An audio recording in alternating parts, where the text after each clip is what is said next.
Good evening and welcome to the Writer's Block.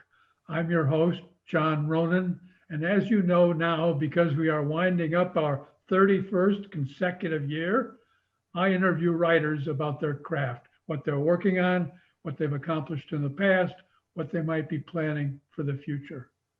It's a wider net than that, however. We have had on other brands of artists, sculptors, painters, musicians, actors.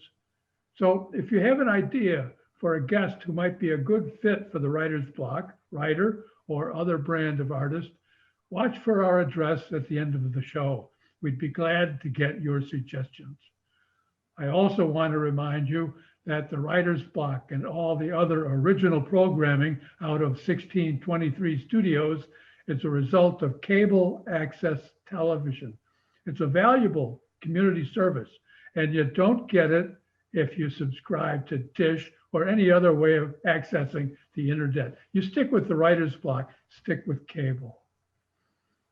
I'm happy to say today we do have a writer, a return guest by the name of Chris Leahy, who is a nationally known ornithologist and more generally a naturalist. He also delves in insects, who is very, very well published. You may remember his book, Birdcatcher's Companion to North America Bird Life, or more locally, New England Birds.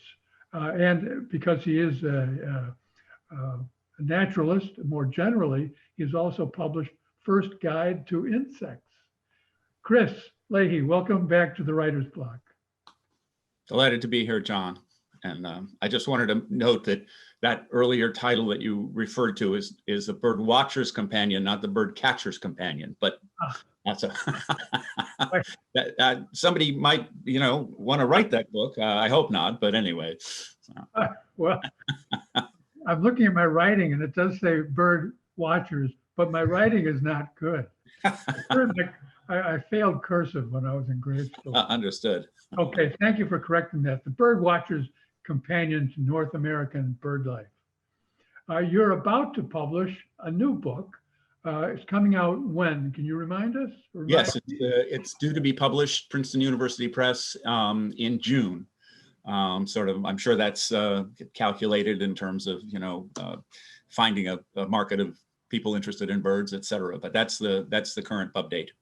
June 2021. That is correct. Okay, our editor now is going to present a digital cover of the book, Birdpedia, Princeton University Press, and we'll have that on screen for a number of seconds so that the people out there in television land can write it down and get ready to pre-order or get in line 6 feet apart for the book when it comes out in June. Tell us about this latest book, Chris, Birdpedia. Right. Yeah, an interesting title. You made reference to the Birdwatcher's Companion, which is well, here it is. It's an enormous tome here. It's 1,000 pages, also published by Princeton back in the early 2000s. And it intended to be comprehensive, although very readable, and apparently the reviewers thought it was. But it is encyclopedic. It's huge, and so this new book, Birdpedia, is kind of a mini version of that, and its purpose is not so much to be comprehensive, encyclopedic, or whatever, although it's in an encyclopedia format, as the name implies. But to be kind of a teaser. Bird watching, is an enormously popular activity. More people are watching birds these days than are fishing or golfing or even gardening. It's just incredibly popular. And this book means to it's not a field guide. It's not meant for the hardcore birder. It's meant for folks who are like, why are all these people out there looking up into the trees? Or, my cousin is just nuts about birds. What's going on? And this book, with about, it has about 200 fairly brief entries, attempts to kind of answer that by pulling out some of the more fascinating, interesting, in many cases, quite strange aspects of bird life. So that's kind of what it is in a nutshell. It's a part of us. It's a second book to be published, I believe, in a series that was started fairly recently by Princeton. The first of which was the Fungipedia, which is an encyclopedic little handbook on mushrooms by Larry Millman. And so, you think mushrooms, would I buy a big book, heavy book on mushrooms, unless I was seriously into mushrooms? Maybe not. But this, again, is a smallish book that has, you start reading about mushrooms, it's like, oh my God, who knew, kind of. So this, and apparently this concept was very popular, and people, this book, the mushroom book, just flew off the shelf. So it's like, oh, people at Princeton are like, oh, maybe this is a series. And they asked me to do a Birdpedia. So that's how that came about, and that's a brief sense of what it's about. Well, the title is certainly self-explanatory, rather than something like a compendium of identification and taxonomy of Right. birds in Right. North America. Well, when the Birdpedia title was first suggested, I was kind of like, it was kind of a little strange, and so I said, how about the Avapedia? And they were like, well, we tried that out on everybody, and they were like, what? What's that mean? So you're absolutely right on target that no, the idea is to convey, no, this is what this is. This is birds, and it's fairly small. This is the Fungipedia, just to give you an idea what the series looks like. And it's a real colorful, small, not intimidating at all. And it's like, oh yeah, this will fill me in on what this bird thing is all about, kind of. So what size is this book? It's going to be mentally compact, much more than the Bird Watcher's Guide. Will it be pocket size, or? It's not quite pocket size. I don't know if you can see this. I was holding up. Same size. They'll all be the same size. I don't know if you've got an image of it or whatever. Very colorful. They're what, 6 by 8 or something like that. Only about how many pages? Less than 170 pages, something like that. So yeah, very unintimidating, so to speak. Easily stored in the backpack. Right, easily. Yeah, it's very light. It also has some nice illustrations by a young artist named Abby McBride, and they're not again, it's not a field guide kind of thing, but they're very. I made some suggestions, of course, but she went through the whole text and picked out things that she was inspired by to illustrate. And so there are these kind of watercolor wash kind of not full color illustrations, but they illustrate behaviors and phenomena and stuff like that, not just picture of a bird. So that's an additional asset in my view of the book. So how did you, and working with the editors of Princeton, decide on a structure or a principle of I don't know, vetting the animals that are going to get into the book? Well, the simple answer is it didn't involve a lot of conferencing. I basically, having written this immense tome, a lot of the base material is in that. In other words, even though the Birdwatcher's Companion was huge and comprehensive, it did include all these nuggets of really interesting stuff, as well as long essays on taxonomy and all of those things. So this was partly a matter of pulling out those juicy tidbits, which are the essence of this book. The idea was you wanted to give people a general overview of bird life, but you also wanted to do it through the most interesting aspects of bird life. And so they just basically left it to me to pick out what those juicy bits were. I mean, I'm the bird guy, right? So and so that's basically what I did. The other interesting thing, however, was that in doing that, a lot has gone on in the bird world since, 2004, whenever the Birdwatcher's Companion was published. I thought, oh, I should add something about this. And it's also going to have an international audience. So I added things that the Birdwatcher's Companion was focused on North America. And this one really has more a worldwide purview. Birdwatcher's Companion did too in a lot of ways, because you have to when you're talking about bird life in general. But so I added a number of things. One of the things that's in it is capsule biographies.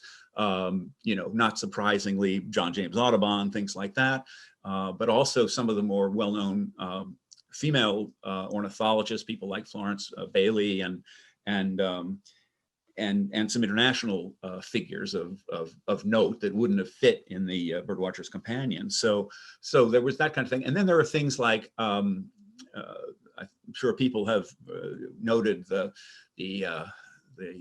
flap about the Central Park birdwatcher, the black birdwatcher who was accosted by this woman. Yeah, I recall. Yeah, and so I've included an entry saying birding while black. And that's a whole phenomenon now. And that incident, unfortunate as it was, has raised consciousness in a lot of ways.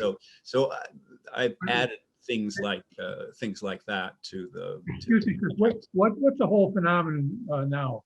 A lot of African American bird watchers, or people bird watching in Central Park? I wasn't sure what you referred to as being a big phenomenon now. Oh, okay. Well,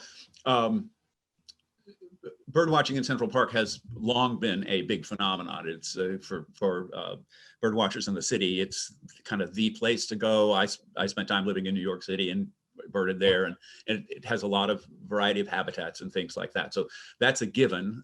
There was just recently another story in the New York Times about owls in Central Park and whatever. Anyway, the phenomenon really, and what I was drawing attention to and putting in an entry called Birding While Black, is that there's one famous bird watcher. I don't think it was the guy that was accosted by this woman, said, black bird watchers are, rarae aves, that he said, at least in the past, you were almost as likely to see an ivory-billed woodpecker as a black bird watcher out there on the trail.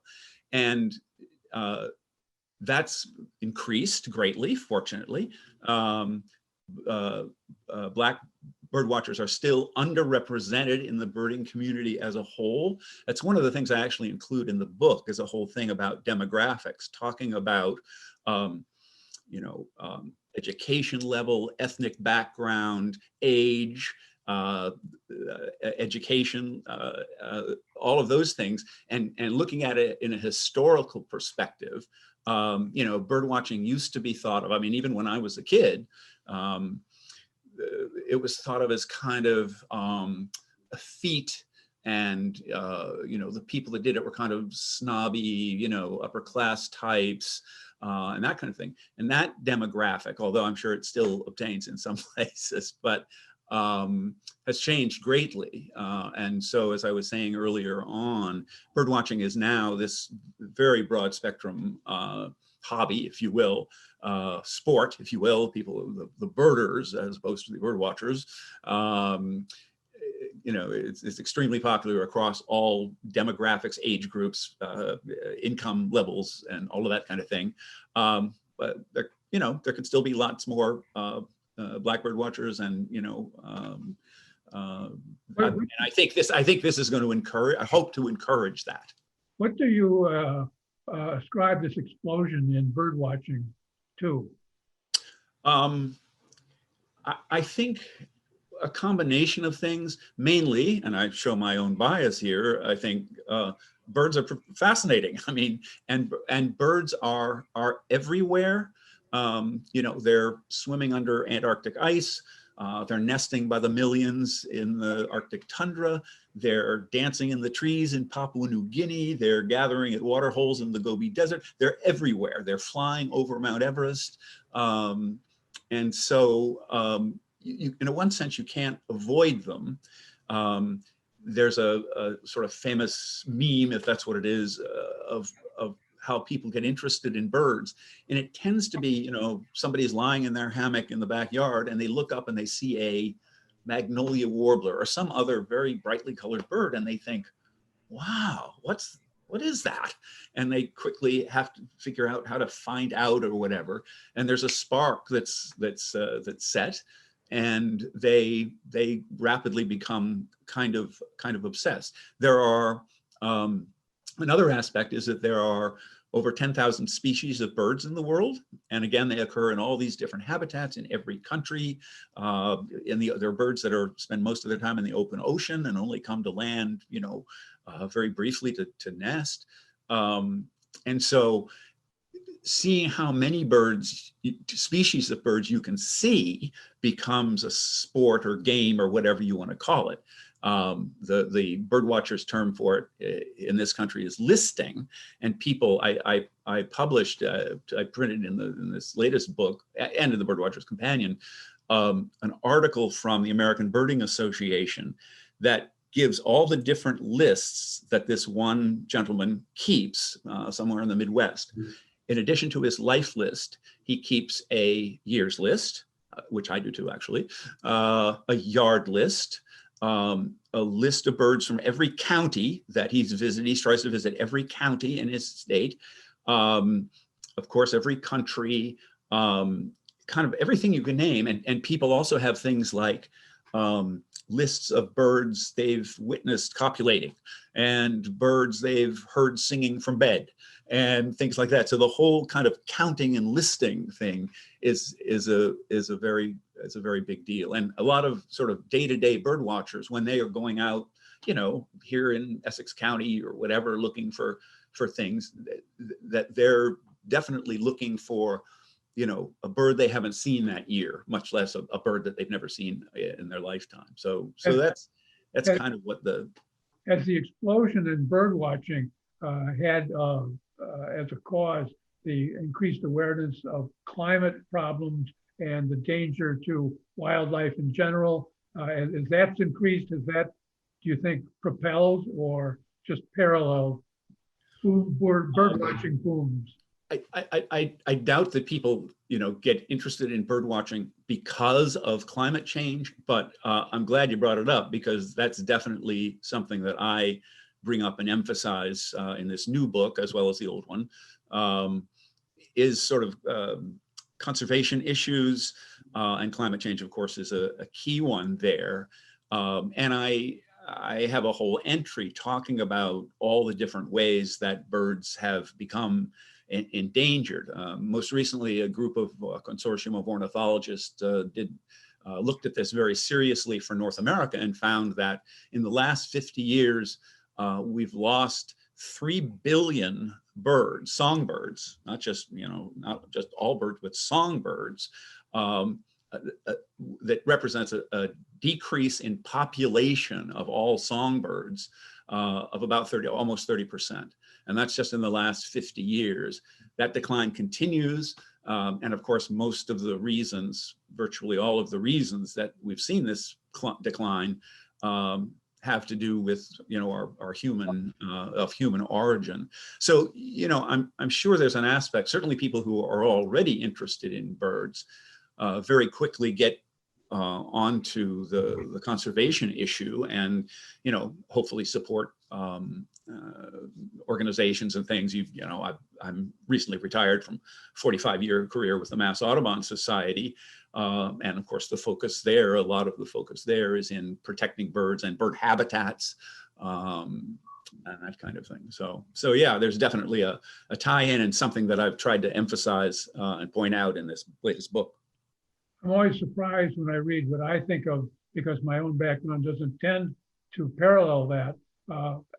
What I think of as kind of an esoteric fact about marshland disappearing in Nebraska, or the number of house cats going up who are let wild or let loose in the yards, is seriously affecting migration patterns or the lifespan of songbirds.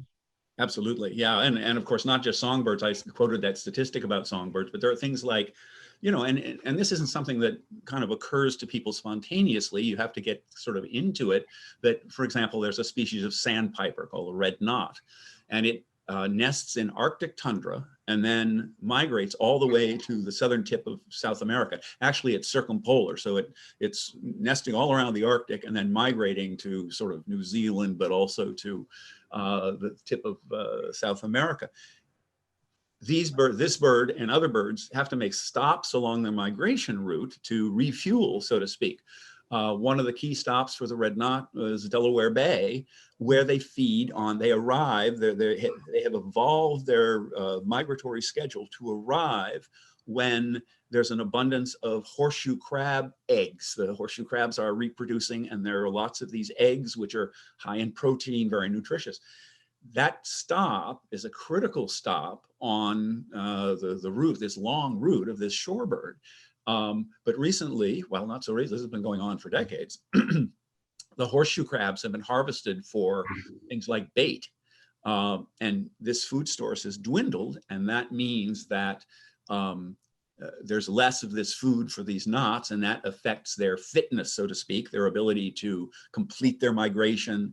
If they do complete their migration, when they get on their breeding grounds, they may not be able to bring off as many young or lay any eggs or things like that. So there are all those kinds of things that affect, as you were pointing out, how birds function. Every bird has its own specialized life requirements, so to speak, that have evolved over decades and over eons, really. And when those get disrupted, when you take out one of those pieces, you affect the population of birds, and that's why we see this massive decline across the board. The book has some juicy bits. I think you used the term juicy a couple of times. Can you, and we don't have a copy yet because it's not coming out till June, but can you mention a couple of those juicy little facts that are included in the book? Well, let's see what would be juicy. I don't know whether juicy is exactly the right adjective to use, although I do have an entry on bird sex, which is quite different from our version of it. Not particularly an enviable one, but anyway, there it is. And a lot of the things, well, I mentioned that a lot of the things are kind of gee whiz facts, like the acuity of vision in birds, for example. I do different entries on the different senses, and in some cases, birds are kind of like not so great. Like their sense of smell, not great. Though they do have more of a sense of smell than we used to think, but sight-wise, they're definitely sort of ahead of us, kind of stuff. There are things like, well, people know in general, even non-birders know about mockingbirds, right? These birds, and they're common here on Cape Ann, New England, although they didn't used to be. That's another whole subject, but that mimic the songs of other birds. So, okay, you take that fact in. Well, why do they do that? What advantage is there to do that? It has been, certain mockingbirds have been studied that mimic as many as over 100 different bird species songs. And they do this very accurately. I've got a mockingbird on my street who I've counted at least 36 different songs, and you can identify them. Oh, they're not just fellow songbirds. They're things like shorebirds. Oh, the mockingbird's doing greater yellowlegs kind of thing. So why do they do that? Well, the best theory is that it's sex oriented, basically, that they're showing their fitness, which is something that various birds do in various ways, various forms of display, for example. With mockingbirds, this is a form of display that says, hey, you want to come nest with me? I can do, imitations of 50 different bird songs and demonstrate that so that the female presumably is going, wow, he's really good.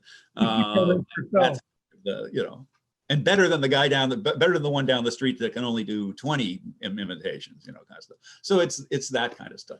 How many birds, individual birds are there in the world? Well, in one sense, we know that there are billions and billions. And then another way to answer the question is nobody really knows, but we do know some facts about it. For example, arguably the most abundant single species in the world is something called the red-billed quillia. This is as opposed to chickens. If you count chickens, then that's another add more billions. But this is a tiny little finch, African finch, and it occurs in vast swarms, literally swarms of millions. And it actually becomes a huge crop pest in parts of Africa. It's a seed eater. And so, crops that involve seeds can be devastated by these huge clouds of these birds kind of landing and just literally sort of locust-like going through. So, that kind of thing. Fun facts, I guess I would call them. So. But yeah, that's better than juicy. Yes. I don't want to get into juicy. I have to ask you a little side question. If I've correctly identified mockingbirds, they are occasionally in our yard. Yeah. And they seem to have the attribute of never stopping their chatter, going on continually. I've been trying to read out there a couple of times and had to shoo one away. If it was a mockingbird, he just would not be quiet. Yes. Yeah. Well, that's if you think about it, and you think about this strategy of impressing other mockingbirds or female mockingbirds, then that kind of makes sense. Let me give you my whole repertoire there. And it goes on and on. The other thing, though, to keep in mind, and especially during the breeding season, and this is not just true of mockingbirds, but of birds in general, is that the other function of song, not just mocking song, but all song, is defensive territory. So the bird is saying two things. It's saying, come love me, to the female of the species, but it's also, so, come nest with me, I guess you would say. But it's also saying to other males of that species, look, observe what an amazing singer I am. This is my territory. You go find yourself your own territory. And that's the way sort of birds differentiate their territories. That very often, I was over in East Gloucester just yesterday, and Carolina wrens are getting their spring act together. And there was one calling quite near me. This was over around Niles Pond. There was one calling quite near me. It's a very loud musical song. And after it finished its little riff, I heard one calling, a few hundred yards away down the pond shore. And then I heard another one way over on the far shore. And what those birds are doing is saying, I'm here, you stay where you are. I got this territory. So that's the other thing that your noisy mockingbird was doing, probably. I have noticed different species of birds in our area talking to one another or bitching at one another. It's hard sometimes, especially with crows, but they're definitely in communication. Well, that's another thing. There's an entry in my book called mobbing. And what mobbing is what you just mentioned, which is many species of birds identify raptors, hawks and eagles and owls and things as potential enemies, predators. And so in order and their reaction to that is to mob them, which is to get in their face, so to speak. Again, I was out just the other day, and all of a sudden, it was out near the shore, this big flock of hundreds of gulls went up, and the mallards in the pond went up, and I was like, what's going on? Although I've learned to recognize that when that happens, oh, there's a raptor around. And sure enough, I look up and there's a bald eagle flying over. Now, bald eagles, I doubt if they ever attack gulls. It's just like too much work. Bald eagles are basically scavengers. But the birds react, and kind of the idea seems to be that they're drawing attention to the predator of the bird community in general, or at least their own bird community. And so I think we've got an illustration of that in the book, where you've got, say, an owl, and it might be a little screech owl sitting on a branch during the day trying to get some rest. And all these chickadees and nuthatches and woodpeckers and all these things come in and harass it. And in many cases, the owl or whatever kind of, you can see it is annoyed and it takes off, you know. And again, the idea supposedly is that they're alerting other birds that, hey, there's a predator here, even though there's no actual threat. Yeah, So, I'm sure there's some general sign, a shadow in the sky is danger, and there's not time to analyze just who that shadow belongs to or what that shadow belongs to. I'm sorry to say we're almost out of time, Chris. Remind us again of the title of the book and when it's going to be out. okay, yeah, it's called the Birdpedia. And it's a brief compendium of avian lore, I believe is the subtitle, but Birdpedia, and it's due to be published in June of this year. So, and there will be information about that in the local press, I'm sure, as well as releases from Princeton. yes, if anybody, if it doesn't appear, I mean, I will obviously do my best to make sure it appears in all kinds of presses, and Princeton has a very effective marketing entity, but one can also go to the Princeton University Press website and find it, you know, so. Yeah, okay, good. Well, congratulations on the new book, Chris. To add to your list, your bird watcher list of bird watcher books. Thank you, John, and thank you for having me on. It's been fun as always. Good to see you again. Thank you. I'd like to thank everybody in cable television land for being with us on the Writer's Block.